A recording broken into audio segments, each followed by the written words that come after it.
There's a great disconnection with the youth and the government, the Barbados Labour Party. The youth of this country, when I speak to them, it's almost like if they feel as though they are not being heard. We have young professionals of this country, and let me divide the youth first. You have the Generation Z, that's the new thing. Some people call it the Gen Z. And then you have the millennials. The Generation Z is from age 8 to 23.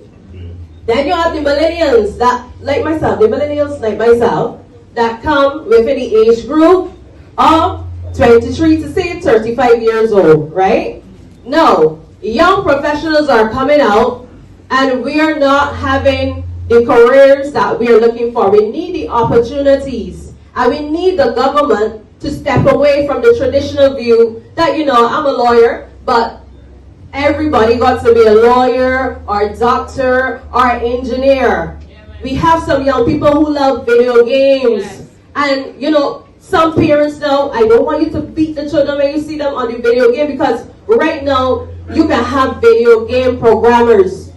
Video game programmers, that's a good avenue. And I want to urge the government, especially particularly the Minister of Sports. My friend Mr. Williams here would have spoken on sports before. But I'm focusing right now, before we get to that part, on the young professionals in this country. Because I was reading online and I saw a young lady saying, I came out of the University of the West Indies. That's the university for the West Indies and not for Barbados alone. She said she came out and she did water resource management. What a great degree to have. But then when she was looking for a job, there was none available. Why is there none available? Because the government is not seeing the big picture where, okay, we are going to pay for someone to go to school and what's not and get a skill. But after that, our people should not be at home laying around and not having opportunity.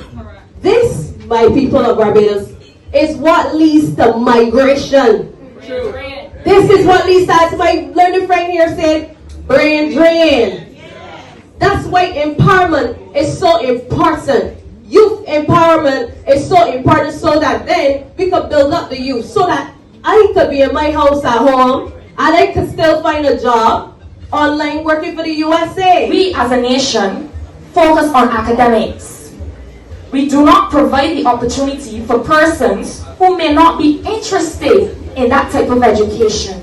They want to build their skills. They want to play sports. You heard it today.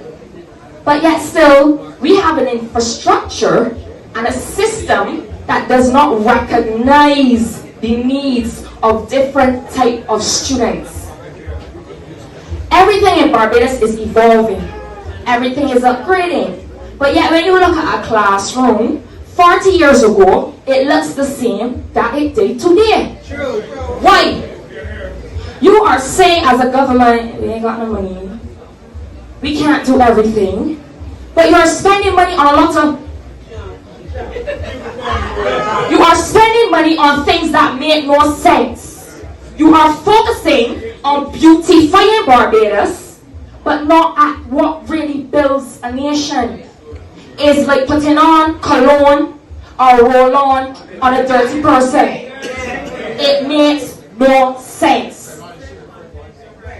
Then, let us move to the lack of opportunity. You heard this evening, for some reason, maybe beyond my pay grade, we cannot have a government who is providing opportunities for young professionals, and not only professionals like the lawyers and the doctors and those kind of people, but opportunities for young entrepreneurs. Because everybody knows that working for somebody can only get you so far. What is truly criminal is that the government is making us dependent on them, but then they are not dependable. It is like being in a relationship with a narcissistic person. It is abuse. It is criminal. We are giving you fish, just enough fish keep you satisfied. So you have to keep coming back for more. But we are not teaching you how to fish. It makes no sense